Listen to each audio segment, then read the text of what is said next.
प्रसंग कठीण होता पण निर्णय घ्यावा लागला सुनेत्रा पवारांच्या शपथविधीनंतर।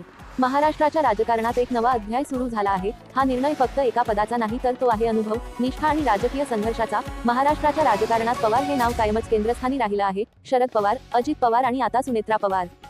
आज सुनेत्रा पवार यांनी राज्यसभा खासदार म्हणून शपथ घेतली आणि याच क्षणापासून अनेक प्रश्न उपस्थित झाले आहेत। हा निर्णय का घेतला गेला, यामागे नेमकी रणनीती काय आहे आणि याचा परिणाम आगामी निवडणुकांवर काय होणार?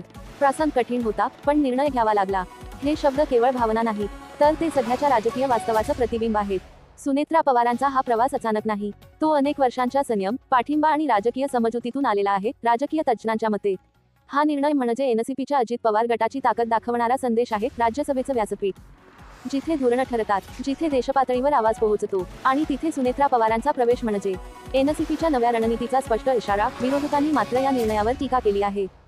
काहींच्या मते हा कौटुंबिक राजकारणाचा भाग आहे, तर समर्थक म्हणतात अनुभव आणि विश्वास असलेल्यालाच जबाबदारी मिळते। पक्षातील कार्यकर्त्यांमध्ये उत्साहाचं वातावरण आहे, तर सामान्य जनतेत मतमतांतरे दिसून येत आहेत। राजकारणात निर्णय कधी सोपे नसतात, पण योग्य वेळी घेतलेला निर्णय इतिहास घडवतो।